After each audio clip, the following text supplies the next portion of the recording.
kí iṣẹ́ Ọlọ́run kó tẹ̀síwájú. Ìwọ tẹ́ pé gbogbo èrò ọkàn rẹ ni pé ìfẹ́ Ọlọ́run á sì di múṣẹ.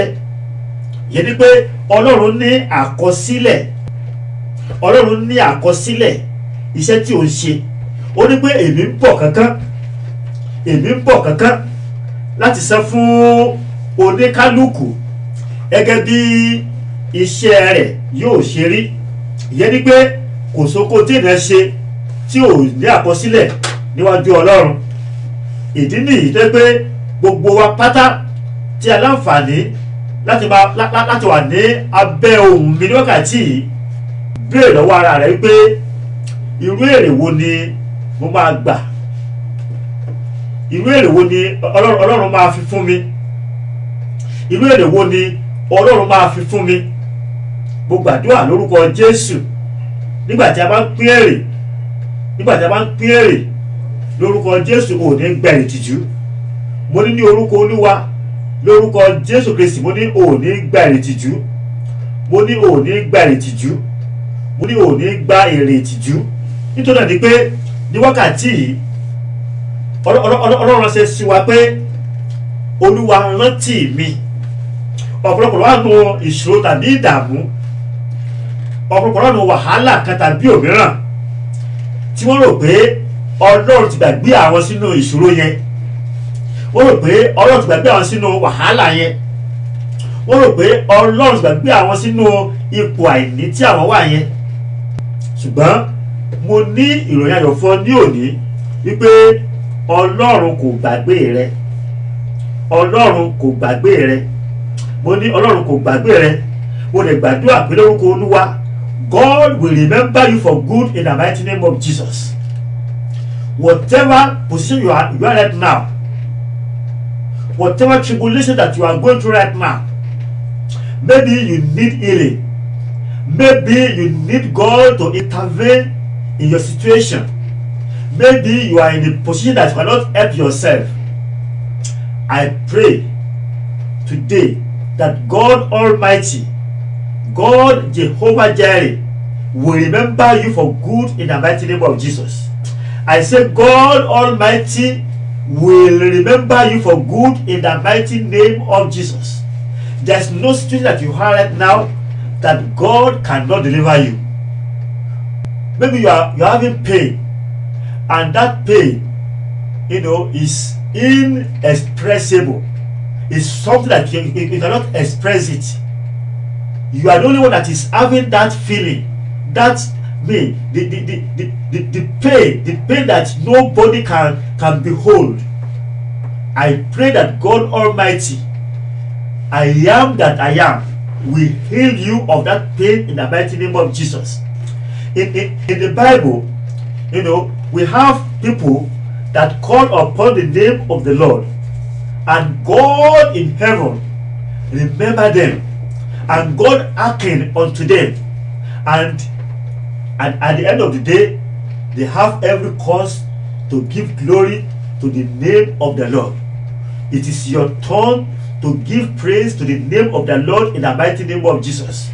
I decree and I declare it. I say, you will give praise to the name of the Lord in the mighty name of Jesus. Remember me, oh Lord. Wherever you are right now, I want you to shout and say unto the Lord, Lord, remember me. Say, Lord, remember me. Remember me, oh Lord. Remember me, oh Lord. Remember me, oh Lord. Remember me, oh Lord. And as you shout that prayer, God will remember you for good in the mighty name of Jesus. There's a book called Remembrance Book. Remembrance Book. That book is constantly and always before God Almighty. That is where every good work, every good deed that you do to God and to your fellow being, that is where they are recorded. And when it is God's time to reward you of all this goodness that you have done, God Almighty will just go into this book and open it, and then He will reward you of your goodness. That is why when you are doing good, continue in it. Continue in it. Don't say because you are doing good and people are not saying thank you to you. You are doing good, people are not showing gratitude to you, then you will stop doing it. No, don't stop doing good. Continue doing good, because you don't know the time that God will open that book of remembrance to reward you of all the good things that you have done.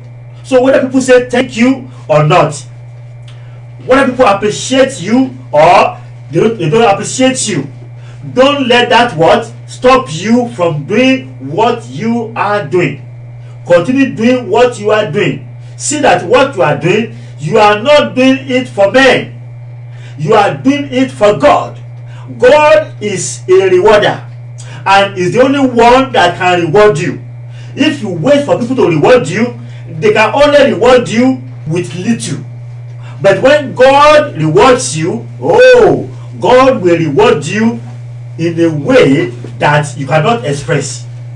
So I beseech you today, people of God, children of God that listen to me, you see, continue in doing good.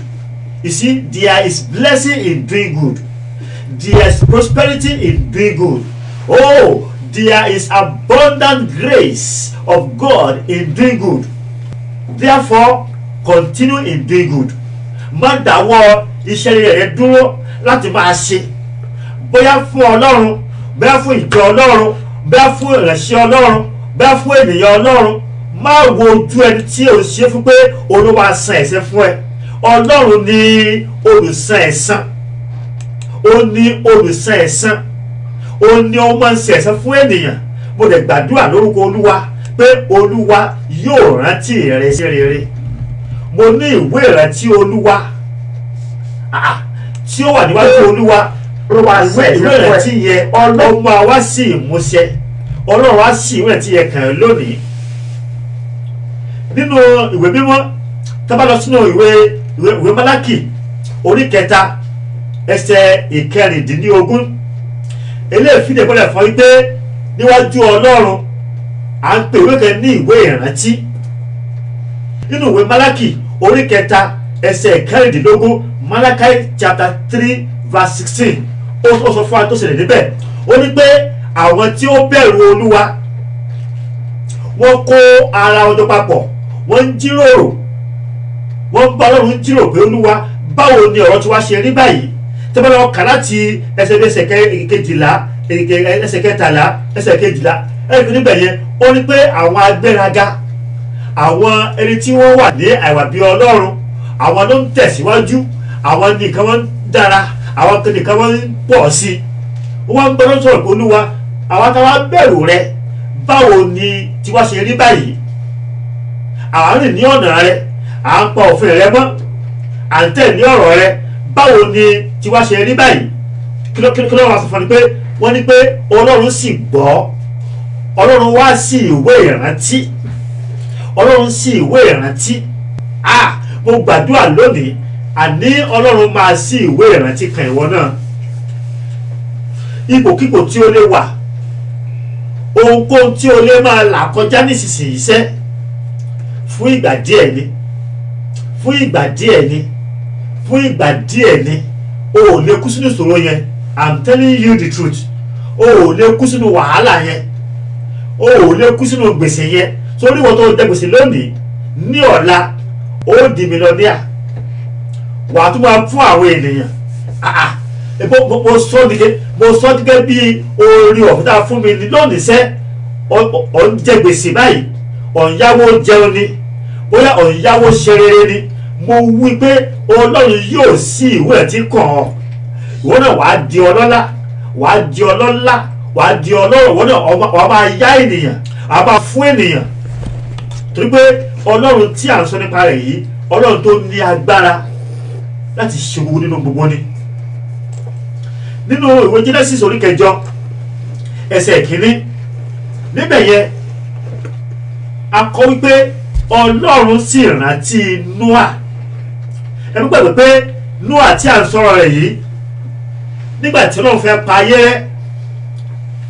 pa ayé rẹ́ Ọlọ́run pé kí Nóà kó kan ọkọ̀ ìgbàlà ó dẹ̀ gbọ́nà ọkọ̀ ìgbàlà yẹn gbogbo ẹranko wọlé Nóà wọlé àtòun àti ọmọ rẹ̀ wọ́n wọlé Ọlọ́run kan fún ara rẹ̀ olóòtí ilẹ̀kùn ọkọ̀ olóòtí ṣùgbọ́n lẹ́yìn ìkún omi 40 days of rain nígbà tí omi tó wá dákẹ́ tí òjò ti dákẹ́ tí òjò ọ̀rọ̀ mọ́ a rí pé Ọlọ́run gan fún ara rẹ̀ akọ́ pé ọ̀rẹ́ tí wípé Nóà máa ń bẹ níbẹ̀ kò gbàgbé Nóà àti àwọn ẹranko tó wà nínú ọkọ̀ ó wá sí ilẹ̀kùn yẹn inú ọ̀nà gbàgbà pé ipò tó wà yẹn sẹ́ bóyá ọ̀tá ti tilẹ̀kùn mọ́ ẹ wọ́n tilẹ̀kùn mọ́ eré rẹ àwọn yẹn ti gbàgbé rẹ síbi tó wà ó wà nínú London àwọn ẹbí ọ̀rẹ́ tí rẹ mọ́ ó wà ní Amẹ́ríkà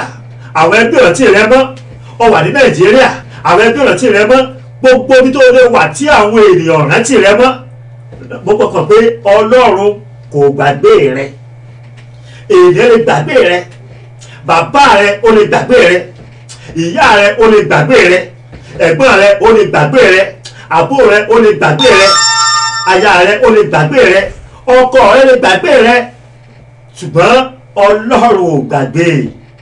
Ọlọ́run ò gbàgbé fọkànbalẹ̀ pé ó wà ní ọwọ́ Ọlọ́run wọ́n ní pé Ọlọ́run sì rántí, that is Genesis chapter 8 verse 1 and the Bible says and God remembered Noah. Ọlọ́run sì rántí Nóà tó dẹ̀ ní pé níbikíbi tó lè wà àyèkáyè tó lè wà ipòkípò tó lè wà lónìí àní Ọlọ́run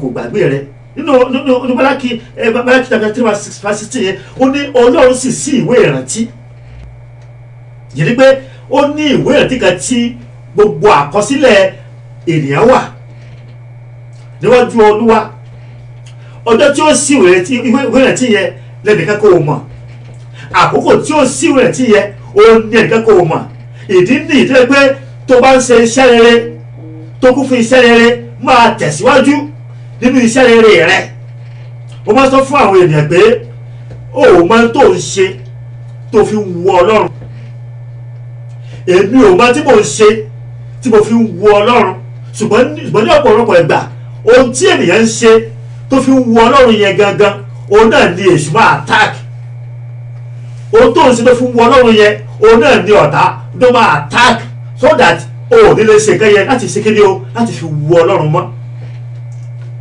ó ní pé kí a má dáwọ́ ire ṣe báwo ni pé ká má dáwọ́ ire láti máa ṣe torí pé nígbà tí a ò lérò o ní àwọn òsìkè ni o làwọn ò kà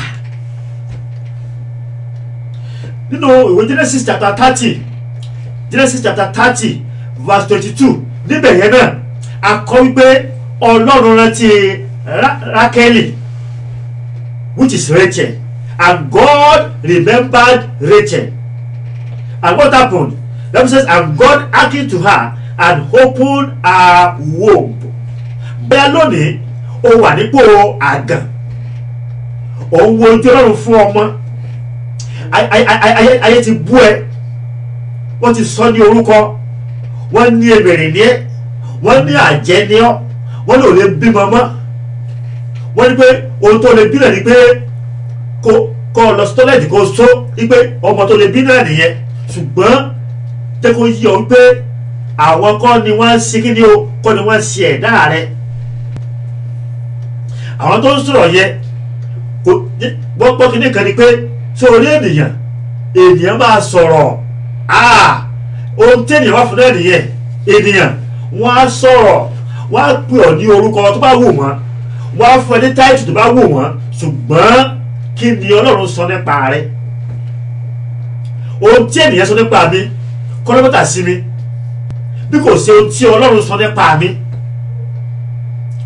tó bá ń dúró pé kí àwọn ènìyàn kó sọ dáadáa nípa rẹ àwọn tó ń sọ dáadáa nípa rẹ lónìí tàbí ní ojú rẹ gan ní gẹ́rẹ́ tó bá pẹ́ yìí dà kí ni wọ́n sọ nípa rẹ oyin bí ni báwo ni pé ó ní ogun tó wà nínú ènìyàn pátápátá ó ní kìkì ni o kìkì bí ni tó lè rí pé má dúró de àkóńtì pé àwọn ènìyàn kò sí tó bá ṣe ẹ̀rẹ́ ní tó bá ṣe pé thank you pé olúọmọ ṣe because likewise èmi tèmi o I don't wait for people's thank you no I don't wait for people's thank you I don't wait for people applause I wait on what God will say regarding me. What God says about me is final. No man can say anything final about me. Only God can say final about me.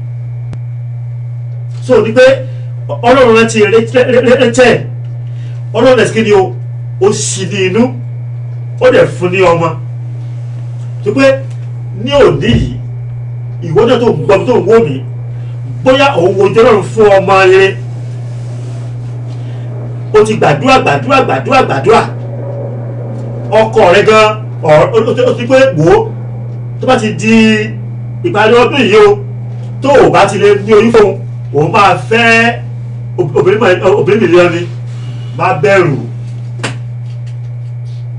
gba Ọlọ́run gbọ́ fi ọkàn rẹ balẹ̀ ohun tó ṣe náà ni pé kí gbogbo Olúwa pé Olúwa rántí mi nínú ìwé Nehemiah mo ṣàkíyèsí kíni kan bẹ̀ pé Nehemiah gbogbo iṣẹ́ tó bá ṣe fún Ọlọ́run ó bá sọ pé Olúwa rántí mi sí rere ẹ lọ wo bẹ̀rẹ̀ dáadáa the book of Nehemiah will say Father or God remember me O Lord for every good work that I have done ẹ jẹ́ kí ẹ wo bẹ̀rẹ̀ fún aná so that wọ́n ẹ̀gbá pé kò sí ẹ̀kọ́ kan sọ́ ní orí ni ìwé Nehemiah will always tell God pé a ní pé Olúwa rántí mi sí rere Olúwa rántí mi sí rere ìwọ náà máa sọ fọ́nà pé Olúwa rántí mi sí rere nínú gbogbo tí mò ń ṣe fún ìwọ Ọlọ́run nínú gbogbo tí mò ń ṣe nílé rẹ tí mò ń ṣe fún àwọn ènìyàn Olúwa rántí mi sí rere and as you pray unto God I pray that God Almighty will remember you for good in the mighty name of Jesus.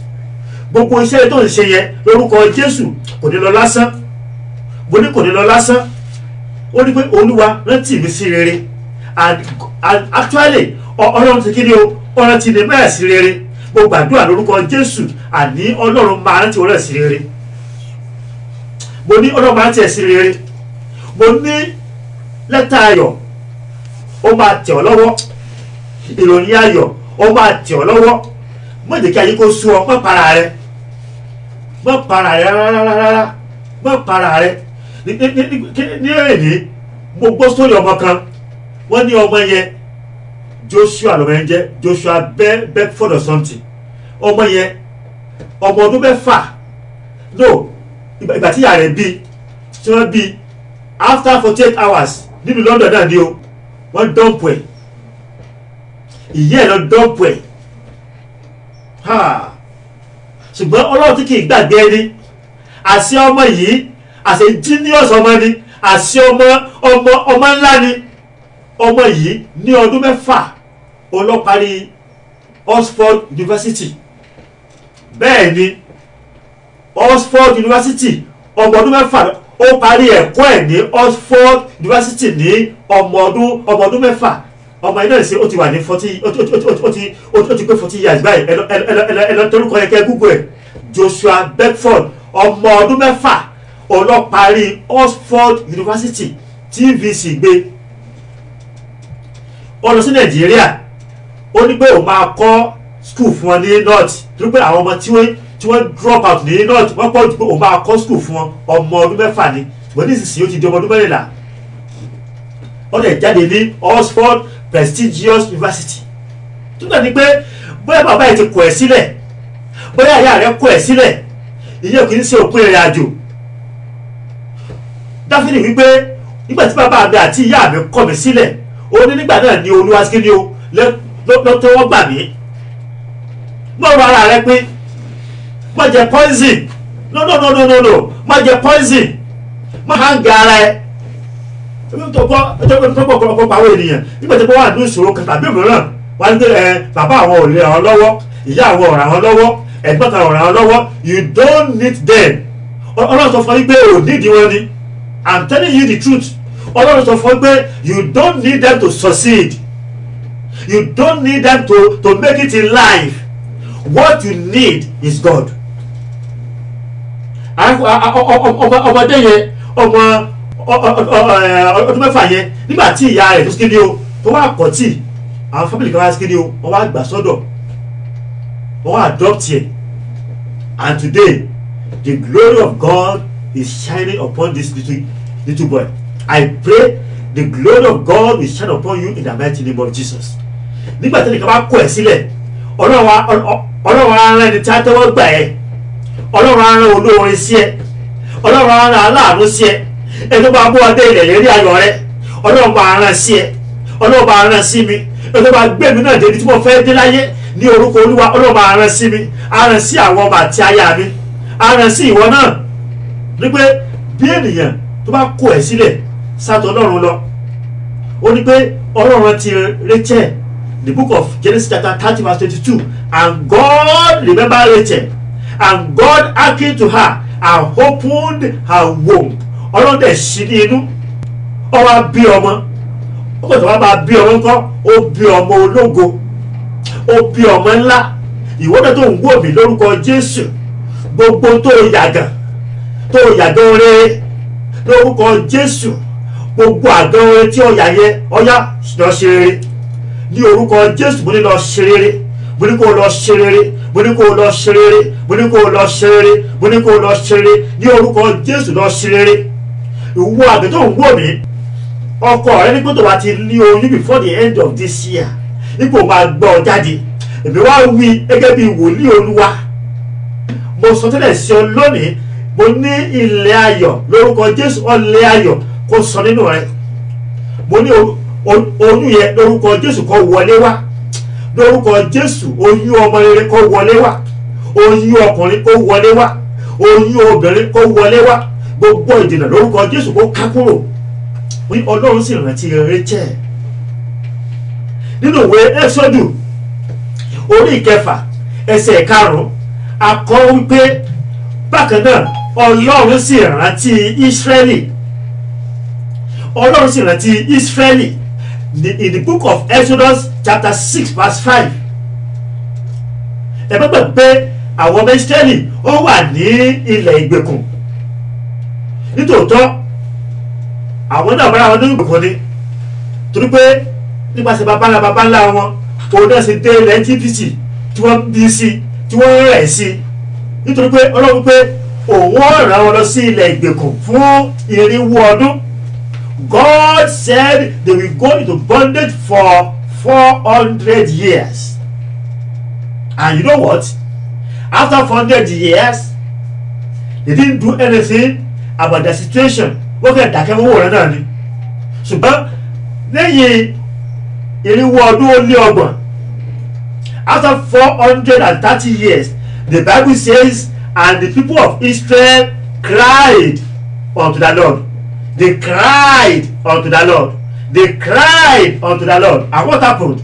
The Bible says, and the Lord remembered them. And the Lord God remembered Israel. You see, I don't know what bondage you are in right now. I don't know the situation that you are here, that you are right now. But there is God in heaven who knows that position that you are. Ọlọ́run mọ ipò tó wà, ó mọ ní ìdè tí ó wà, bóyá àwọn akónisíṣẹ́ wọn ń kó ẹ síṣẹ́, bóyá àwọn amónisìn wọn ń mú ẹ̀sìn nínú ara tàbí nínú ẹ̀mí, tó pé nínú ayé lónìí àwọn amónisìn wọ́n pọ̀ nínú ayé. Àwọn tí ó wẹ̀ kó o ṣiṣẹ́ kó o má lè gba owó iṣẹ́ rẹ, àwọn tí ó wẹ̀ kó o ṣiṣẹ́ kó o má rí èrè jẹ, àwọn tí ó fẹ́ kó ẹ ṣiṣẹ́ kí wọ́n gba èrè lórí rẹ, olùpọ̀ nínú ayé lónìí. Ṣùgbọ́n òun ní ẹnì kíkà ti ràn ọ́ lọ́wọ́, wọ́n ń lù ẹ́ nílùú ọmọ ọ̀dọ̀, wọ́n ń lù ẹ́ nílùú ẹrú. Ó wá rò wípé Ọlọ́run wa máa fẹ́ sílẹ̀, Ọlọ́run lè fẹ́ sílẹ̀. Mo ní Ọlọ́run lè fẹ́ sílẹ̀, mo ní Ọlọ́run máa gbà ẹ́, mo ní Ọlọ́run tó gba Ísírẹ́lì ní oko ẹrú. Bẹ́ẹ̀ ni pé Ọlọ́run sì rántí Ísírẹ́lì. Ẹ lọ ká bẹ̀ yẹn, Exodus chapter 6 verse 5. God says, and I have also heard the groaning of the children of Israel. Ó ní mo ti gbọ́ ìrora àwọn Israeli, mo ti gbọ́ ìrora wọn. Ìwọ náà lónìí òkè ìrora, ayé ní ọ lára, ayé pọ̀ lójú, ayé jẹ ọ́ níyà, wọ́n fẹ́ tó rẹ̀ dùn ọ́, wọ́n fi rẹ̀ dùn ọ́, ohun tó tọ́ sí ọ, wọ́n fi pọ̀ ọ lójú. Bá nílé bàbá rẹ tàbí nílé ìyá rẹ tàbí níbi iṣẹ́ rẹ àbí ní àdúgbò àbí nínú ìjọ, wọ́n fi ẹ̀tọ́ rẹ wọ́n fi ń dùn ọ́. Mo gbàdúrà lónìí bí Olúwa ti ń bẹ, ìwọ tó ti gba ogún ìní rẹ, ó ti gba ogún ìní rẹ, ó ti gbẹ́sẹ̀ lé ogún ìní rẹ. Àwọn alágbára, àwọn tó ní ipò, àwọn tó ní àṣẹ, ó ti gbẹ́sẹ̀ lé ẹ̀tọ́ rẹ. Ọlọ́run tó rántí Ísírẹ́lì, Ọlọ́run tó gba Ísírẹ́lì, Ọlọ́run àánú ní orúkọ Jésù, Ọlọ́run máa gbà ọ́, Olúwa máa gbà ọ́, Olúwa máa gbà ọ́. Gbogbo ẹ̀tọ́ rẹ tẹ́ gbẹ́sẹ̀ lé, gbogbo ẹ̀tọ́ rẹ tẹ́ ti gbà lọ nínú ara ni, ní inú ẹ̀mí ni, mo ní Olúwa gbà fún ọ, mo ní Olúwa yóò máa gbà fún ọ, Olúwa máa gbà fún ọ, Olúwa máa gbà fún ọ, Olúwa máa dá ọ nídè nínú ìdè tó wáyé. Bí o wà ní ọgbà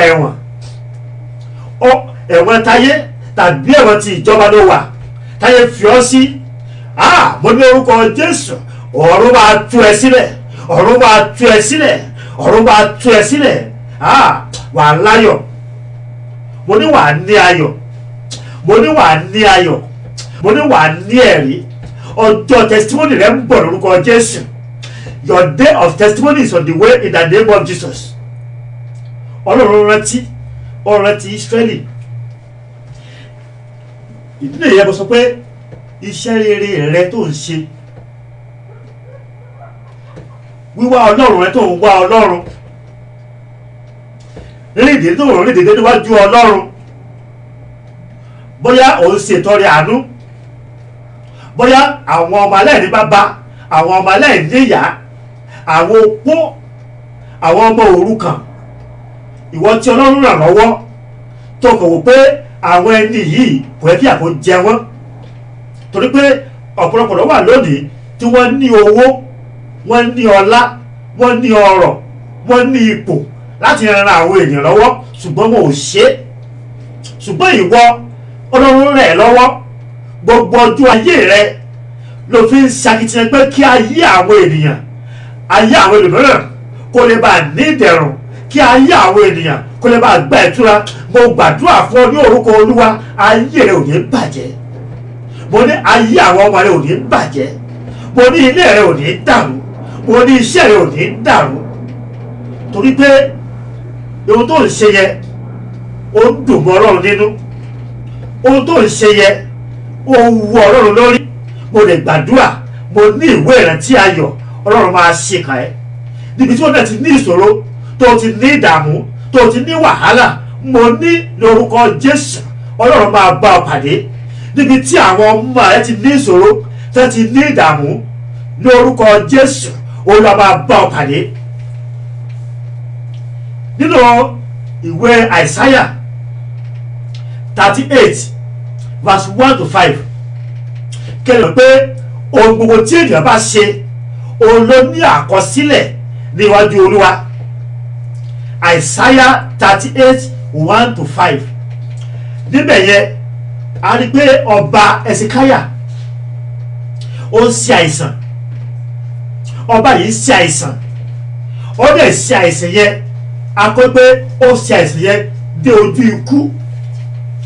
Ìyẹn ni pé àìsàn yẹn ó jẹ́ àìsàn tó máa gba ẹ̀mí ẹ̀.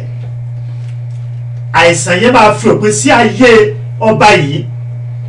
Ọlọ́run wá ránṣẹ́ sí, Ọlọ́run rán wòlíì rẹ̀ Àìsáyà, ó rán sí Ẹsikáyà wípé lọ sọ fún pé yóò kú, pé kó lọ palẹ̀ ilé rẹ̀ mọ́, kó lọ ṣe wíìlì ẹ̀, kó lọ ṣe ètò bí wọ́n ṣe pín ìjọba rẹ̀. Ṣùgbọ́n arákùnrin yìí lẹ́yìn tó gba iṣẹ́ yìí tán, kí ló ṣe ni pé ó wá dọ̀bálẹ̀, ó kọjú sí ògiri, ó ké pe Olúwa, ó ní pé Olúwa rántí mi, Olúwa rántí iṣẹ́ rere mi, Olúwa rántí mo ṣe ń rìn dédé níwájú rẹ. Olúwa rántí ìjáfáfá mi níwájú rẹ. Olúwa rántí ilé tí mo kọ́ fún ìwọ Olúwa. Kò sí kẹ̀kẹ́ kó sí règùn, kò sí règùn kọ́ nìyẹn. Ó ń bá Ọlọ́run sọ̀rọ̀ ní ipò Olúwa rántí mi. Ǹjẹ́ ìwọ náà lónìí kí ni o lè sọ fún Ọlọ́run kọ́kọ́ rántí ẹ̀ lórí? Tó bá ní pé Olúwa rántí mi, kí ni Ọlọ́run fẹ́ rántí ẹ̀ lórí? Kí ni àkọsílẹ̀ tí a ní nípa rẹ tí a fẹ́ ṣiṣẹ́ lé lórí? Ìwọ ń da ìlú rú ni. Ìwọ ọ̀ ń da ìlú rú. Ìwọ ọ̀ ń bà ayé àwọn ènìyàn jẹ́. Ìwọ ọ̀ ń bà ẹgbẹ́lẹ́bí jẹ́. Ìwọ ọ̀ ń sọ ayé tó dùn ọ̀ tó di ìkorò. Ọ̀wá ní pé kí Ọlọ́run kó rántí rẹ. Kí ni Ọlọ́run fẹ́ rántí rẹ ti rere fún? Ọ̀ ń sọ ẹ tó ní ọkọ ọ̀sọ̀dẹ̀ láì lọ́kọ. Ẹ tó ní aya ọ̀sọ̀dẹ̀ láì láya. Ẹ tó ní ọmọ ọ̀sọ̀dẹ̀ láì lọ́mọ. Ọ̀wá ní pé kí Ọlọ́run kó rántí rẹ. Kí ló fẹ́ rántí rẹ lórí? Ẹwà Ìsáyà ó kí pé kọ́lọ́kọ́ ó ní Olúwa rántí mi sí rere. Rántí mo ṣe rìn níwájú ẹni déédéé. Rántí ilé tí mo kọ́ fún wọn Olúwa. Rántí àwẹ̀ mi. Rántí ìṣòro mi. Rántí mo ṣe ń ṣe nílé rẹ̀. Rébókà ayáma sùtúlìà kàdáyàmà sùtúlìà. Ó pè Ọlọ́run níjà. Ó bá Ọlọ́run sọ̀rọ̀. Ẹ̀dẹ̀ wá wò ó nítòótọ́. Ọlọ́run wá wo ìwé ìrántí rẹ̀ pé ẹ̀dọ́ ṣé tí arákùnrin sọ sóòótọ́ ni àbírọ́ ni. Ọlọ́run sì ìwé ìrántí. Ó wá wò pé tòótọ́ ọba Ẹ̀sìkáyà ó ní ọ̀rọ̀ ó ní gbòǹgbò ó ní ohun tí ó sì ní o tó lè fi yí ikú rẹ̀ padà. Ní ojú ẹsẹ̀ náà ni Ọlọ́run tó ránṣẹ́ sí wòlíì tó rán sí Ẹ̀sìkáyà kó lọ pé yóò kú. Ó tún lọ padà pé Àìsáyà lọ padà lọ sọ fún pé mo ti gbọ́ àdúrà rẹ̀ wípé kò ní kú mọ́. Ìwọ́lẹ̀ tó ń gbọ́ mi lónìí yìí, iṣẹ́ rere ènìyàn a máa yọ ènìyàn nínú wàhálà. Bẹ́ẹ̀ ni iṣẹ́ rere ènìyàn a máa gba ènìyàn lọ́wọ́ ikú òjijì. Iṣẹ́ rere ènìyàn a máa yọ ènìyàn kúrò ní ìdààmú àti ìṣòro. Torí náà ni pé kí ni a fẹ́ kà nípa tirẹ̀? Kí ni àkọọ́lẹ̀ rẹ tó wà níwájú Ọlọ́run? Tó bá ní pé Olúwa jọ̀ọ́ rántí mi, tí a bá sì ìwé ìrántí, kí ni a bá nínú ìwé ìrántí tí a fẹ́ sí kàn ọ́? Torí pé tí kì í sọ fẹ́ pé ìwọ tó ń ṣiṣẹ́ ibi náà, ìwọ ayákìlà, ìwọ tó ń lù ti àkáǹtì alákáǹtì, tó ń lo kí oníke, rí bàbá yàbá sátà, ìwé ìrántí ó ń bọ̀ wá sí kàn ọ́. Bẹ́ẹ̀ ni wo èmi ẹsẹ̀ tí máa fi dúdú pé fún ènìyàn bó bá ṣe rí lásìkò ni láti máa sọ ìwé ìrántí tó pé ọ̀ ń bá yí àwọn ẹlòmíràn jẹ́. Ọ̀ ń sọ àwọn èèyàn sínú ìṣòro àti ìdààmú nítorí ìwà àti ìṣe rẹ. Ẹlòmíràn ti para rẹ̀, ẹlòmíràn ti pokùnso, ẹlòmíràn ti kọ́ sí suicide. Ìwọ náà fẹ́ gbé ní ayé gbádùn nígbà tí o fi àwọn kan sínú ìkorò ayé. Kò possible. You have to change your way. Ìwọ ayákìlà, you have to change your way. Ìwọ kidnapper, you have to change your way. Or else, by the time God opened that book of remembrance, I'm telling you, your head will not be able to do what? To carry that judgment. Ọlọ́run wa wo Ẹ̀sìkáyà, Ọlọ́run ó sì ìwé ìrántí yẹ ó sì kàn. Ó ní pé Ẹ̀sìkáyà ó ní òní kú, ṣùgbọ́n ó wá tó fún ní kíni o, ó fún ní ọdún 15 sí. God added another 15 years to his age. 15 years. That is, anything good that you are doing, continue to do it good. Continue to do what? To do good. By the time the blessing will come, by the time the word will come, people will be saying, bóyá ní àwọn ní ara o, wọ́n ní arákùnrin yẹn bóyá ń dọ́gbọ́n sí ni, bóyá ṣoògùn owó ni, bóyá ṣe ń sí forward. People will call you names, but when you are doing it, wọ́n ní rẹ́ ń gbà yẹn. And God is a rewarder. Ọlọ́run jẹ́ olùṣẹ́ ẹ̀san. Mo gbàdúrà fún lórúkọ Jésù. mo ní wàá rí àánú Ọlọ́run gbà, wàá rí àánú Ọlọ́run gbà. Wo kò tí ì pẹ́jù fún ọ láti yí padà. Ìwọ tó tí ì dá àkọsílẹ̀ níwájú Ọlọ́run kò tí ì pẹ́jù fún ọ, o ní láti ṣe àtúnṣe ọ̀nà rẹ. Ènìyàn olè tá ọjà yẹ̀pẹ̀ ó ní pé ò máa gba owó ẹ̀rí, kò possible. I'm telling you, this is the word of God. I won't come here and be making you happy to be jumping up. No, I'm not called to that. To that, I'm called to tell you the truth word of God, so that your life can be better. Tó pé Ọlọ́run yìí ó jẹ́ Ọlọ́run ìyanu. Nínú ìwé Judges chapter 11, ìwé Judges onídàájọ́, arákùnrin kan bẹ níbẹ̀. Arákùnrin yìí àpòkò ní Jephthah ni orúkọ arákùnrin jẹ́. Ẹ wò, that is why I like the word of God. The word of God will never keep anything secret. No, kò sí àṣírí nínú ọ̀rọ̀ Ọlọ́run. Bó bá ṣe rí lọ́sí kí ni ó ló ṣe máa sọ. Arákùnrin yìí àpòkò ní Jephthah, wọ́n ní pé ọmọ àlè ni, ọmọ aṣẹ́wó ni, ó wà bẹ́ẹ̀. Ó ní pé ó wà bí lọ́lọ́ka. Ó ní ọmọ is a child of harlot. Jephthah ọmọ aṣẹ́wó kìí wà lè nìkan, kìí sọ báyìí ọmọ aṣẹ́wó, ọmọ tí aṣẹ́wó bí ni. Nítorí náà àwọn fámìlì ẹ̀ wọ́n ní pé ìwọ kí ló ń ṣe ní ìdílé wa, nílò rẹ. Wọ́n lé dànù, wọ́n lé Jephthah, wọ́n lé dànù. Ìyẹn ni pé listen to me people, there is no mistake in childbirth. Kò sí ọmọ kẹta bí by mistake. No. Ọmọ tó bí yẹn bóyá bàbá rẹ̀ bóyá kò gbà, má pa ọmọ yẹn. Ọmọ tó bí yẹn bá àwọn ẹbí bàbá rẹ̀ wọ́n gbà, má pa ọmọ yẹn. Don't kill that child. God has a purpose for him or her. Gbogbo arábìnrin kan tí bá ń sọ kò sí ẹ̀bù tó kó gẹ́gẹ́ fúnra rẹ̀ sọ. Ellen Paul ọmọ yẹn sọ ìtàn ara ẹ̀ ti ṣe comedian. Ó ní wọ́n ṣe ẹ̀gbọ́n oyún ẹ̀ ni, bàbá rẹ̀ ò gbọ́ oyún rẹ̀, bàbá ò gbọ́ oyún ẹ̀ rárá. Wọ́n lọ́ máa ní ni, ṣùgbọ́n lónìí nǹkan ọmọ yìí ó ti báàjì doctorate degree and she's doing well. And the glory of God is manifesting in her life. Ìdí pé wọ́n lè pẹ̀lú ọmọ àlè, wọ́n lè pẹ̀lú pé ọmọ kìnnìkan ni ọ́, ètò bá wo calculus kìíní. Ìwọ ni kó lọ bá Ọlọ́run rẹ sọ̀rọ̀.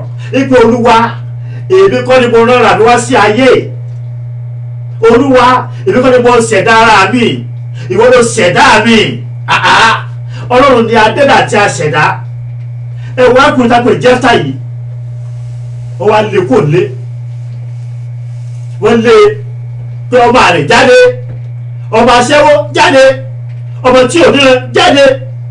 Jephthah náà dẹ̀ mú ẹrú rẹ̀ kí ló ṣe, ó kò nílé, ó lọ sí ìrìn àjò. Ṣùgbọ́n láìpẹ́ ó di alágbára, ó di ọkùnrin alágbára, ó di jagunjagun, ó ń jagun fún àwọn ìlú tí tó lọ, á lè borí, á jagun, á ṣẹ́gun, á lè borí. Ṣùgbọ́n ní ọjọ́ kan ogun wá dé sí ìlú ẹ̀, ó wá gbọ́ ìgbé Jephthah tẹ́lẹ̀ kò nílé, ó ti di olórí ogun nílùú bí báyìí o. Ṣé ká lọ pè é dàbí ká má lọ pè é? Wọ́n ní ṣé tá a bá pè sí ọ̀dà wa lóhùn, ẹ̀ta lé kò nílé, ẹ̀ta fi ẹ̀gà àti ìtìdílé kò nílé. Ṣé tá a bá pè sí ọ̀dà wa lóhùn, ó wá rán àwọn alágbára, àwọn ìjòyè wọ́n sì kí ni wọ́n rán lọ pé Jephthah nítòótọ́ àti lé ọ àti kọ̀, ṣùgbọ́n nísinsìnyí àwọn afẹ́kọ̀ọ́ sí kí ni o kọ́ padà sí ilé, kọ́ wá jẹ́ olórí fún wa. Mo gbàdúrà ìwọ tí a ti kọ̀ tì, ìwọ tí a ti pa tì, ìwọ tí wọ́n ní pé òlédè láàrin mọ́, ìwọ tó ní pé tó bá ń ṣe mítìlì fámìlì yìí wọ́n ṣẹ̀ dẹ̀rẹ́ tì ẹ̀ rárá, wọ́n ṣẹ̀ ní pé ọ̀ wọ́n ní pé tẹ́ bá pè gan-an kí ni ó ṣe ìdánwò gan-an, tẹ́ bá pè kí ló fẹ́ dá lára, kò lówó tó fẹ́ gbélẹ̀, kò ní ìgbà tó fẹ́ ṣe ẹ sá fìlẹ̀ sí kiri o sáyé tiẹ̀. Mo gbàdúrà lónìí àwọn tó kọ̀ ọ́ tì lórúkọ Jésù wọ́n wà orí. Mo ní wọ́n fẹ́ by fire by force. Àwọn tó ti write off pé ò ní dé láárí ipò lè jẹ́ èèyàn mọ́. Mo ní lórúkọ Jésù, mo ní wọ́n ṣe àwárí rẹ̀.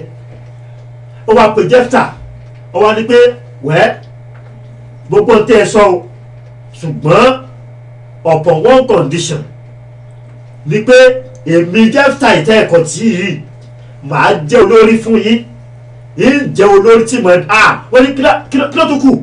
Wọ́n bá wó rẹ̀ fún pé màá jẹ́ olórí wa, máa bọ̀ kó wá jagun fún wa. Ẹ̀dẹ̀ wo Jẹ́fítà kò sí ogun tó lọ tó kéde o tí ò borí.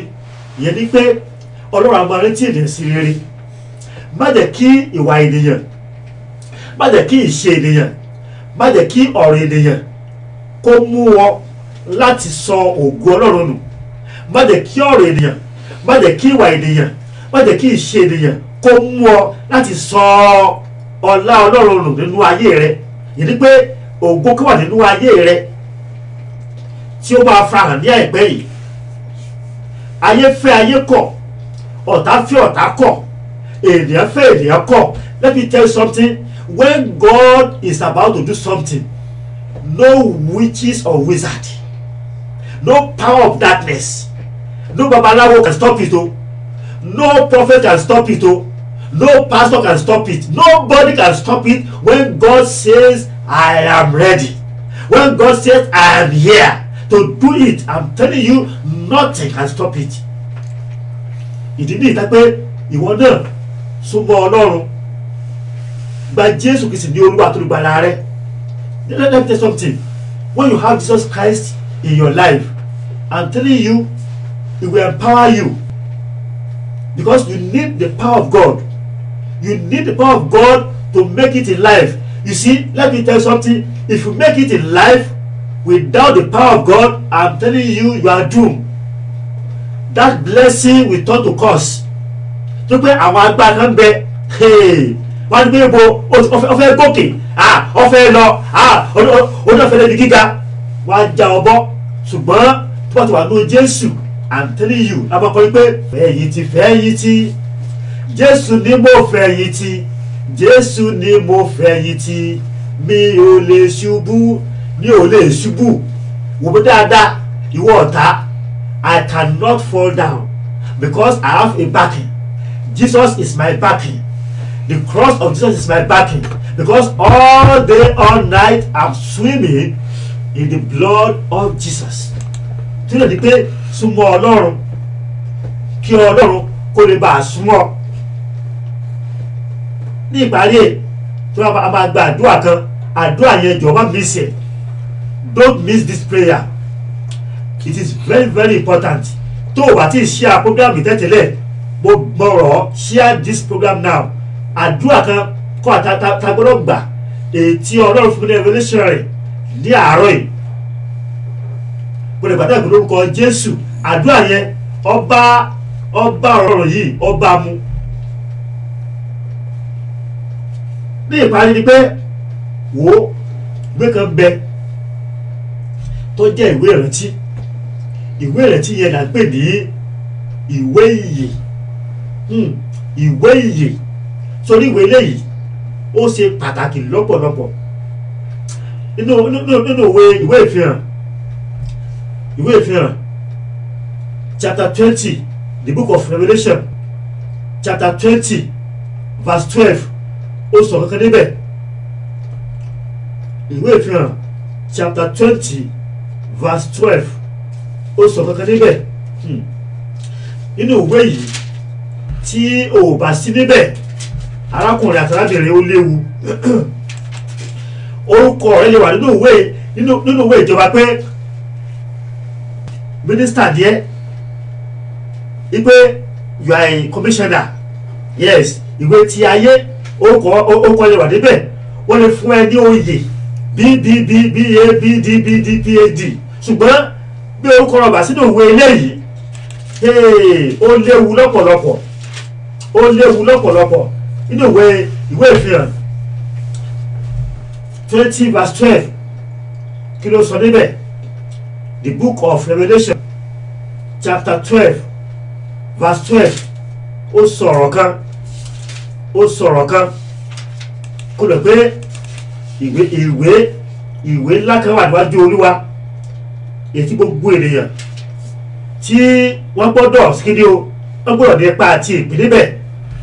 Bí orúkọ rẹ ò bá sí nínú ìwé yìí ó léwu lọ́pọ̀lọpọ̀ ní ká lọ síbẹ̀. Ó ní it says, and I saw the dead small and great stand before God, and the books were opened, and another book was opened, which is the book of life, and the dead were judged out of those things which were written in the books according to their works. Ìyẹn ni pé ìwé yìí ó là ń pè ní ìwé ìyè. Ìwé yìí là ń pè ní ìwé ìyè. Nínú ìwé yìí ó ní orúkọ gbogbo ènìyàn wà. Ó ní orúkọ gbogbo kí ni o ènìyàn wà. Ó ní orúkọ gbogbo ayé wà. And Bible says, if your name is not in the book of life, bí orúkọ rẹ bá sí nínú ìwé yìí, ó ní pé a ó sọ sínú adágún iná. Torí náà lónìí, ask yourself, is your name written in the book of life? I pray that the power to repent, the power to accept Jesus Christ as your Lord and Savior, God Almighty will grant you today in the mighty name of Jesus. And as you are making decision to give your life unto Jesus, God will help you in Jesus' name. God bless you. Now, after lọ gba àdúrà tó fẹ́ kọ́ ká bá gbà ká tó lọ. Àdúrà yìí ó ṣe pàtàkì lọ́pọ̀lọpọ̀. Àdúrà yìí ó ṣe pàtàkì lọ́pọ̀lọpọ̀. Àdúrà kìíní ni pé jọ̀wọ́ gba àdúrà yìí. Èkìní sọ fún Ọlọ́run pé Olúwa, gbogbo iṣẹ́ ibi tá a pè ní iṣẹ́ wòlíì ní orí mi. Gbọ́ àdúrà dáadáa. Gbogbo iṣẹ́ ibi tí wọ́n pè ní iṣẹ́ wòlíì ní orí mi, sọ pé gbogbo iṣẹ́ ibi tó jẹ́ iṣẹ́ wòlíì, iṣẹ́ ibi ni ó wà pè ní iṣẹ́ wòlíì lórí mi, Olúwa bàjẹ́. Mo gba àdúrà tó wà yẹn, gbogbo iṣẹ́ ibi tó jẹ́ iṣẹ́ wòlíì lórí ayé mi, lórí ilé mi, lórí aya, lórí ẹbí, lórí iṣẹ́ mi, Olúwa bàjẹ́. Lórí iṣẹ́ ìránṣẹ́ mi, Olúwa bàjẹ́. Máa gbàdúrà yẹn, máa gbàdúrà pé Olúwa, gbogbo iṣẹ́ ibi tí wọ́n pè ní iṣẹ́ wòlíì lórí mi, Olúwa bàjẹ́. Ní orí òkè ni, Olúwa bàjẹ́. Ní pẹ̀tẹ́lẹ̀ ni, Olúwa bàjẹ́. Ní etí òkun ni, Olúwa bàjẹ́. Nínú òkùnkùn ni, Olúwa bàjẹ́. Nínú ìmọ́lẹ̀ ni, Olúwa bàjẹ́. Máa gbàdúrà yẹn gbogbo iṣẹ́ ibi òkùnkùn tẹ́kọ̀ọ́ ní iṣẹ́ wòlíì ní orí mi, ní orí aya, ní orí ọmọ, lórí iṣẹ́ mi, lórí iṣẹ́ ìránṣẹ́ mi, ó yá ní orí òkè, ní pẹ̀tẹ́lẹ̀, ní etí òkun, ní asálẹ̀ ni, ní òkùnkùn ni, nínú ìmọ́lẹ̀ ni, Olúwa bàjẹ́. Gbàdúrà gbogbo àti wọn wo lọ́rọ̀ mi fún ibi àti ọ̀jẹ̀ tí wọ́n mú wọn náà ò ní játa, àwọn ò ní jẹpo, àwọn ò ní jẹyọ̀ lórí ọ̀rọ̀ mi. Táà tẹ̀sí sóòrù òdìlé lórí, Olúwa bà ẹsẹ̀ wọn jẹ́. Gbàdúrà gbogbo ẹnikẹ́ni tó ń ṣe sóòrù òdì lórí mi, tó ń gbàrò òdì lórí mi, ní orúkọ Jésù, Olúwa bà ẹsẹ̀ wọn jẹ́ lórí mi, lórí aya ni, lórí ọmọ ni, lórí iṣẹ́ ìránṣẹ́ mi ni, lórí àṣeyọrí mi ni, lórí ògo mi ni, lórí ayọ̀ mi ni. Gbàdúrà yẹn gbogbo àwọn tó ń ṣiṣẹ́ ibi lórí mi, ó tẹ kándù ni, ó tẹ tùràrí ni lórí mi Olúwa. Gbogbo ẹbọ tó fẹ́ gbé lórí mi lọ sí ìkóríta mẹ́ta, ìkóríta méje, gbogbo sẹ́tẹ̀sí lórí mi lórúkọ Jésù, lórí aya, lórí ọmọ, Olúwa bàjẹ́, Olúwa bàjẹ́, Olúwa bàjẹ́, Olúwa bàjẹ́. Gbàdúrà gbàdúrà gbàdúrà gbàdúrà gbàdúrà gbàdúrà gbàdúrà. Gbogbo iṣẹ́ ibi tàbí iṣẹ́ wòlíì kó bẹ́ẹ̀ yẹ o, tàbí iṣẹ́ wòlíì ní orí òkè ni, ní pẹ̀tẹ́lẹ̀ ni, ní etí òkun ni, ní aginjù ni, Olúwa bàjẹ́, Olúwa bàjẹ́, Olúwa bàjẹ́, Olúwa bàjẹ́, Olúwa bàjẹ́, Olúwa bàjẹ́, Olúwa bàjẹ́, Olúwa bàjẹ́. Ẹlẹ́rù tí ó gbé, ẹlẹ́rù tí ó gbé, ẹlẹ́rù tí ó gbé, ẹlẹ́rù ikú, ẹlẹ́rù àìsàn, ẹlẹ́rù ìdààmú, ẹlẹ́rù wàhálà, ẹlẹ́rù ìpọ́njú, ẹlẹ́rù àìríjẹ, Olúwa gbé ìfẹ́lẹ́rù, Olúwa gbé ìfẹ́lẹ́rù. Ọlọ́run ṣe bẹ́ẹ̀. Gbọ́ àdúrà ní orúkọ Jésù Kristi Olúwa wa, àmín. Àdúrà kejì tó gbà nìyí. Má fi àdúrà ìṣeré, má fi àdúrà ìṣeré. Don't joke with this prayer, don't joke with this prayer. Sọ fún Olúwa pé gbogbo ìsìnkú tá a ṣe fún ògo mi, gbogbo ìsìnkú tá a ṣe fún ògo mi, the burial ceremony that they did for my glory, jẹ́ kí n sọ tó bẹ̀rẹ̀ fún ẹ. Àwọn tó ń ṣe iṣẹ́ òkùnkùn wọ́n máa gbẹ́ kòtò, wọ́n á gbẹ́ kòtò pé fẹ́ sí òkú, wọ́n wá gbé ògùn ènìyàn wọnú kòtò lọ, wọ́n wá máa ṣe ìsìndágbére fún ògo yẹn bí pé ṣe ìdágbére fún ẹ tó ti kú. Bí ò bá lè gba àdúrà arákùnrin, tó bá lè gba àdúrà arábìnrin, ẹni yẹ ràbàràbà ló máa síkìdí ló máa bá lọ o. Tó bá láǹfààní láti pè sórí sí studio, maybe need prayer, please call. Bá ti jú tó o bá nílò àdúrà pè sórí ẹ̀rọ ẹ̀ nísì 0207 018 2075. Kó o pè kíákíá because I just have about 5 minutes now. Kó o pè 0207 018 2075. Bóyá ọ̀fẹ́ kọ́ ló gbàdúrà fún ọ pé ìwé ìrètí rẹ yẹ kó ló kó sì kàn wò tó lọ́wọ́ bá sí ìwé ìrètí kàn ènìyàn kẹ́kọ̀ọ́ lẹ́tì rẹ. That does it.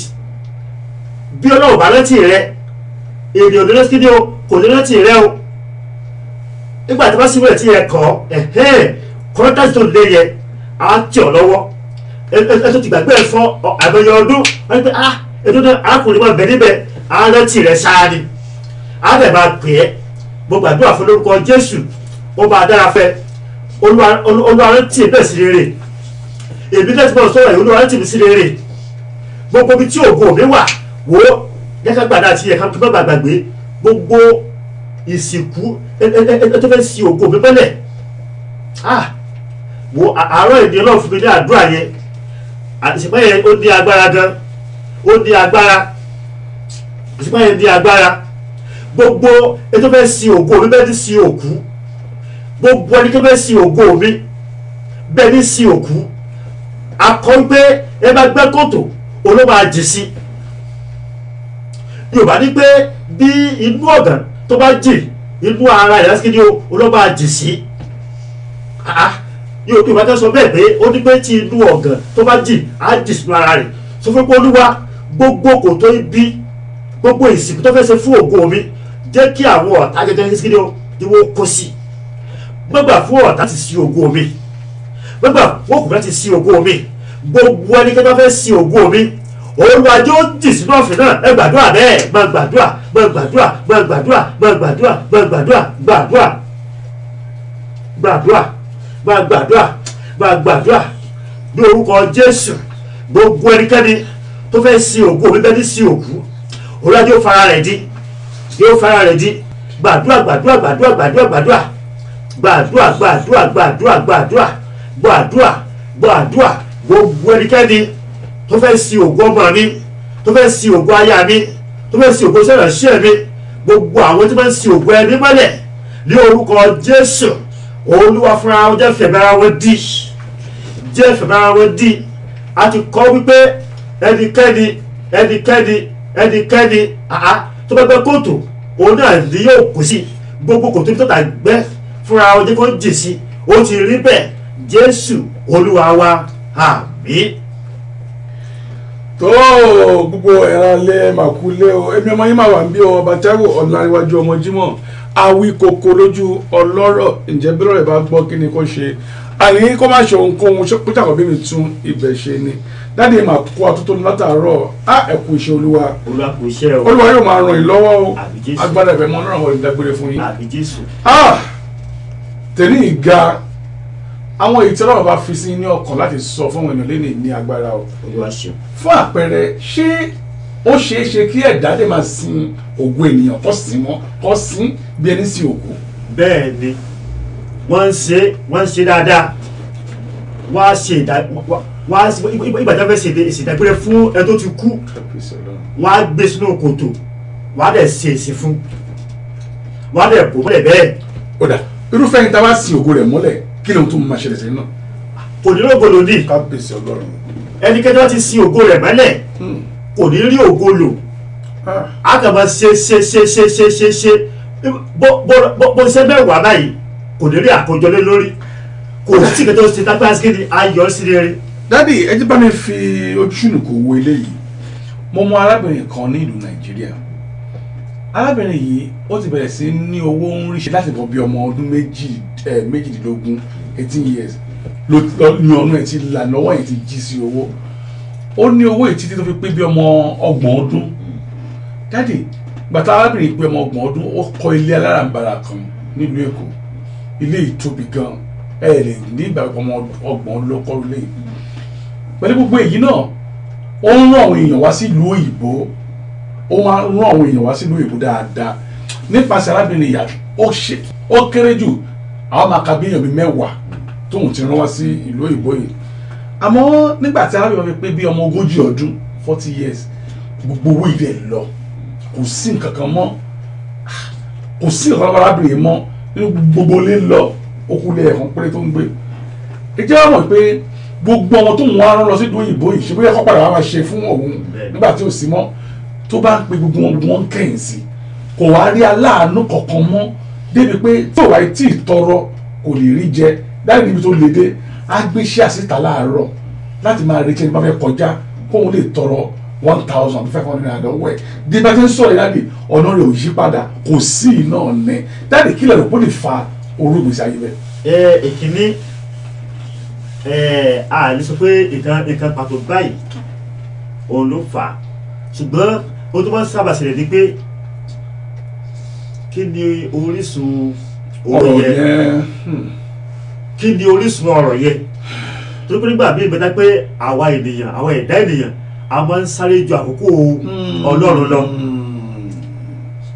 ẹni pé ọmọ ọdún 18 ni níbo ni ó ti sáré dé níbo ló ti fojú tọ̀ lọ tó ti fojú wọ̀ lọ tó di pé ó rí owó yẹn tó pé bí pé ìbùkún Olúwa ní ńlá ìfàlàlà kún tí ló bá bùkún ènìyàn ọ̀rọ̀ kì í bùkún ènìyàn kó kéde kó tó dá ìpadà sípò àìnímọ́ ebùkún Sátánì gan bó ṣe ọlọ́sẹ̀sẹ̀ Ọlọ́run àbẹ́ẹ̀kọ́ Ọlọ́run ò gbàgbà lọ́wọ́ rẹ̀ agbára Ọlọ́run fún Sátánì nígbà tó sì jẹ́ tó jẹ́ Lúsífẹ́rì gangan tó jẹ́ làwọ̀ òwúrọ̀ agbára yẹn gan Ọlọ́run gbà lọ́wọ́ ẹ̀ agbára yẹn ṣe wà lọ́wọ́ ẹ̀ so tó bá jẹ́ ẹ tó gba ìpolówó Ọlọ́run kò lè padà di aláìní bó tù kó rí so arábìnrin yẹn ó ní ipa tó tọ̀ kó tó di pé owó yẹn kíni ó dé ó ti kánjú ọ̀la òun ọwọ́ mi ò tó ó ti fi gbọ̀gbọ̀ fà á so ìdílé yẹn tẹ̀fẹ̀ rí pé ẹ tó wá wà tó wá sórí yẹn fún tí wọ́n fúnra yẹn mọ̀ wọ́n fi mọ̀ torí pé ọ̀nà yẹn ò sí kíni kò straight rárá ni. ẹ ṣe mo dúpẹ́ ẹlẹ́rìí yẹn tún sọ̀kan náà ní ẹ̀ẹ̀kan nípa gbèsè ọ̀pọ̀ ń bẹ nínú gbèsè àmọ́ wọ́n lè mọ Ọlọ́run ọba wọ́n sì rán ọba dédé o àmọ́ nínú gbèsè lọ́wọ́ àti pé ó ti wá sú wọn ò tilẹ̀ wá mọ ọ̀nà àbáyọ mọ́ láti yọ kúrò nínú gbèsè ìtọ́ wà yìí láti kí ni ọ̀nà àbáyọ nítòótọ́ wọ́n ti gbàdúrà o wọ́n dẹ̀ mọ Ọlọ́run ọba àmọ́ síbẹ̀síbẹ̀ inú gbèsè náà ṣe wà. ẹ ṣe púpọ̀ sà ògo ni fún Ọlọ́run ní òkè ọ̀run. hallelujah. Kò sí nǹkan tí agbára Ọlọ́run kò sí kéde tí ò ká. Lọ́pọ̀ ìgbàgbà míì àwọn kan mìíràn ń ṣẹlẹ̀ pé ètí ò fọkàn sí ètí yóò retí torí ìta bá pé gbèsè ṣe pé gbèsè oríṣiríṣi ẹni bí jẹ gbèsè nípasẹ̀ àìkíyèsára pé tí ọwọ́ mi ò tó máa fi gbogbo fa á ó tiẹ̀ pọ̀ London yìí.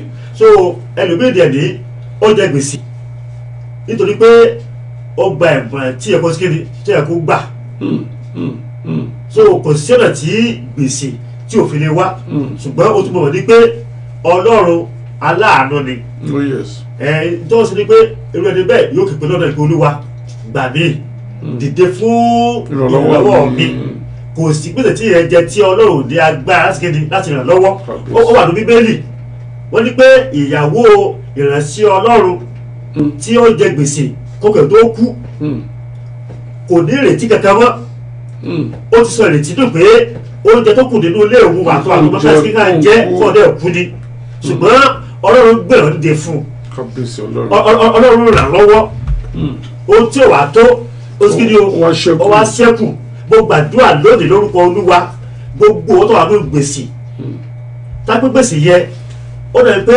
òṣèlú sọ́dà àbáyọ àní ìrànlọ́wọ́ Ọlọ́run ìrànlọ́wọ́ tó ò retí ẹni tó ò retí aláàánú tó ò retí olóore tó ò retí ìrànlọ́wọ́ tó ò retí lórúkọ Jésù ó máa jáde sí ọ. àmín Jésù. mo ní ó máa jáde sí ọ. àmín Jésù. Ọlọ́run máa ràn ọ́ lọ́wọ́. àmín. kọ́ńtíráàtì tó ò retí kọ́ńtíráàtì látò ò retí bàkádà yaba sótòlíà tí ó sọ di ọlọ́lá àti ọlọ́rọ̀ lórúkọ Jésù Ọlọ́run á fi rántí rẹ. àmín Jésù. mo ní sẹ́yìn pé ẹlòmíì wò pé ohun tí ò bọ̀ ẹ́ ṣe rárá tí ò bọ̀ ẹ́ pa rẹ̀ wọ́n á tẹ̀lé pé gbà lọ sí kiri lọ ṣe. Olúwa. bẹ́ẹ̀ ni ìyẹn pé a sí ìwé ìrántí kan ní ẹnìkan tẹ̀lé pé ẹgbẹ́jà ẹ̀rántí ẹ̀ ní ó lè ṣe ẹ fi dẹ́wò ṣé ẹ fẹ́ pé o lè handle 30 million. máa ń lo Olúwa. ṣé ẹ fi wá dé ìrántí ẹ̀. mo gbàdúrà lórúkọ Jésù àtẹ̀yìn àtẹ̀mí lórúkọ Jésù ìwé rẹ̀ tí ayọ̀ ọ̀rọ̀ máa ṣìkà wá. àmín àmín. olóore kan tó ju ẹgbẹgbẹ̀rún ènìyàn lọ lórúkọ Jésù ó máa dìde fún wa. àmín o Jésù. ó ti rí bẹ́ẹ̀. àmín. Jésù Olúwa wa. àmín àmín àmín lórúkọ Jésù.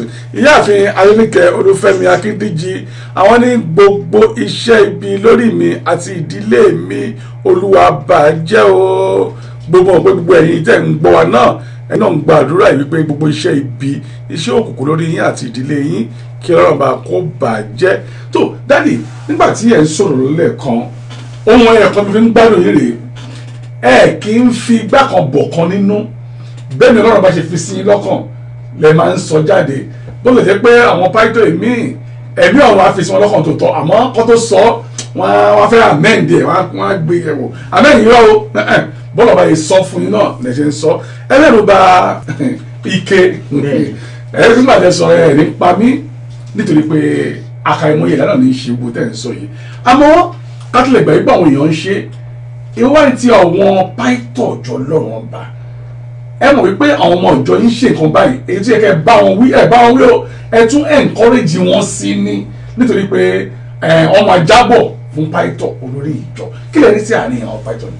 anyway ṣe rí ìpè tí agbókálukú ọ̀tọ̀ọ̀tọ̀ ni torí pé gbogbo yẹn kọ́ ni a pè gbogbo yẹn kọ́ la pè bẹ́ẹ̀ ni ẹlòmíì ikú ẹ̀ ló pè ohun tí wọ́n jẹ ohun tí wọ́n mu olóògbé ẹ dé ipò pé àdáfẹsẹ̀ fún Ọlọ́run ìdílé ìdápẹ́ wá gbọ́ pé pásítọ̀ kan ṣe kéde kan gbogbo pásítọ̀ kan ló ṣe bẹ́ẹ̀ àwọn kan bọ̀ pé àwọn náà pe ara wọn ẹ̀rẹ́ pé àwọn tí wọ́n pe ara wọn gangan torí pé wọ́n ní irú àwọn ọmọ ìjọ tí wọ́n tọ̀ lẹ́yìn irú àtàǹsọ̀ náà ní ọ́sìkìdí o ní ọmọ tọ̀ lẹ́yìn àti nàkè tán lu eke oníke tán fi eke oníke ra ọjà àwọn náà ọ́sìkìdí o ní ọmọ ẹ̀rẹ́ pé tó bá máa múra expensive suit expensive shoe tápẹ́ wọ́n fi ike lọ́ fi gbá gbogbo ẹ̀ wọ́n bá sọ̀rọ̀ ajẹ́ ìṣẹ́ Ọlọ́run tó ní kọ́ lọ jalè wá kó a máa mú wá sí ṣọ́ọ̀ṣì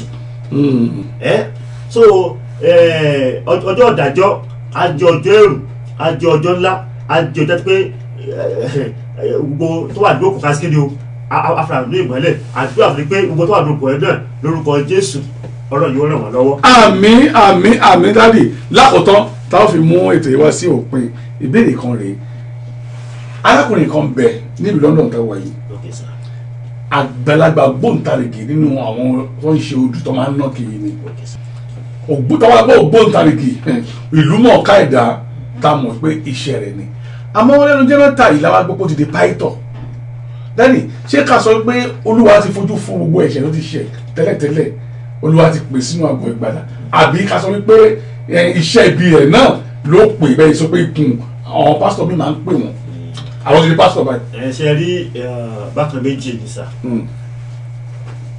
kò sí ẹnikẹ́ni tí Ọlọ́run ò lè lápàdé tó pé ó ní pé òun fẹ́ pé ẹlẹ́ṣẹ̀ bí kòkòrò padà kó ní ẹ̀ṣẹ̀ rẹ̀ irú ẹni yẹn ó ti di ẹ̀dá ọ̀tọ̀ ó ti di ẹ̀dá ọ̀tún bí ni pé bí ẹnikẹ́ni wà ní Kristi ó ti di ẹ̀dá ọ̀tún ó ní pé òun àjọsí kéde ó ti kọjá lọ tọ́pẹ́ tòótọ́ tó bá ti ní ìpadà ọkàn tó ti gba Jésù ní Olúwa tó gbàlà rẹ̀ ká tó pèsè iṣẹ́ ìránṣẹ́ yẹn gbogbo àìṣe rẹ̀ pátá Ọlọ́run ti wo ojú kò débẹ̀ tọ́pẹ́ tòótọ́ he was genuinely called gbogbo àìṣe rẹ̀ yẹ Ọlọ́run ti kéde ó ti fojú parẹ́ tó pé aláàánú ni olóore ọ̀fẹ́ ni nínú ìwé Ezekiel 33 ó ní pé bí ẹni tí máa ń ṣe burú tó bá ti yí padà kó ní gbúrò rẹ̀ ó ní pé ọjọ́ tó ti padà kó ní gbúrò yẹn àwọn bàtà sí rere fún ṣùgbọ́n ẹni tó ṣe rere bọ̀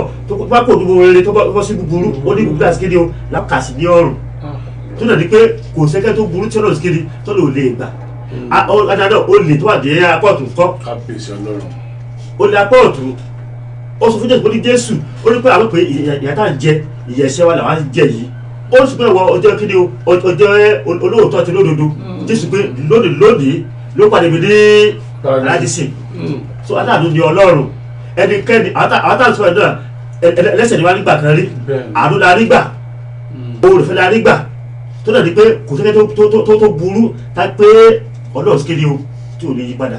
ẹ ṣe wo dúpẹ́ ẹ wọ́n ní fàdúrà rún gbogbo ẹ̀dá lọ́wọ́ kan máa lọ́lé. lẹ́ẹ̀kan sí gbogbo ẹ̀yẹ ìdíyẹ wa tẹ̀wá délé Olúwa ṣe nínú àádọ́rẹ̀ fún àǹfààní tó fa ní ọ̀sẹ̀ yìí ní agbára Ọlọ́run ní ọ̀sẹ̀ tí ń bọ̀ àwọn tó pàdé ní orí ètò yìí ẹ jẹ́ ká gbàdúrà bàbá àti Ọlọ́run wa gbé ọ̀gá púpọ̀ ní Ọlọ́run gbogbo ògo gbogbo ọlá gbogbo èyí gbogbo ipá gbogbo àṣẹ onítẹ̀yìn Ọlọ́run alààyè mo képe Olúwa Ọlọ́run gbogbo tó ti gbọ́ rẹ̀ ní wákàtí lórúkọ Jésù agbára àti oore ọ̀fẹ́ láti ṣe àtúnṣe agbára àti oore ọ̀fẹ́ láti rìn ní ọ̀nà rẹ láti ní àkọsílẹ̀ rere níwájú rẹ èyí tí ìwé rẹ̀ tí wọ́n yóò fà níwájú rẹ nígbà gbogbo ní gbogbo ìgbà bá ti ń képe ọ̀ lórí oore ọ̀fẹ́ yìí lórúkọ Jésù kan wọnú ayé yìí lọ gbogbo àdúrà lórúkọ Jésù ìwọ tó wà nínú ìṣòro tàbí òmíràn ìwọ tí ayé ní lára ìwọ tí ayé ń pọ́ lójú ìwọ tí wà ní ìdààmú ìwọ tó wà nínú àìsàn ìwọ tó wà nínú gbèsè ìwọ tó wà nínú àìrọ́mọbí ìwọ tí ò ní iṣẹ́ lọ́wọ́ ìwọ tí ọ̀nà dímọ́ gbogbo àdúrà lónìí lórúkọ Jésù ìwé ìrántí ayọ̀ Ọlọ́run máa ṣe kàn lórúkọ Jésù gbogbo ibi tí olóore rẹ wà gbogbo ibi tí aláyọ̀ rẹ wà gbogbo ibi tí aláàánú rẹ wà wọ́n ní ìwé ìrántí ayọ̀ lórúkọ Jésù Ọlọ́run máa ṣe kàn wọ́n ní wàá rí àdúgbà wọ́n ní wàá rí àdúgbà wọ́n ní wàá rí àdúgbà ọ̀rẹ́ tó ní kó máa là ọ̀rẹ́ kó máa là ọ̀rẹ́ kó máa là iṣẹ́ agbára iṣẹ́ àmì iṣẹ́ ìyanu kó máa ṣẹlẹ̀ lọ́jọ́ mẹ́jọ lórúkọ Jésù wà ní testimony ó ti rí bẹ́ẹ̀ ó ti ṣẹ bẹ́ẹ̀ ní orúkọ Jésù Kristi Olúwa tó gbàlà wa àmín àmín àmín lórúkọ Jésù. See you next week.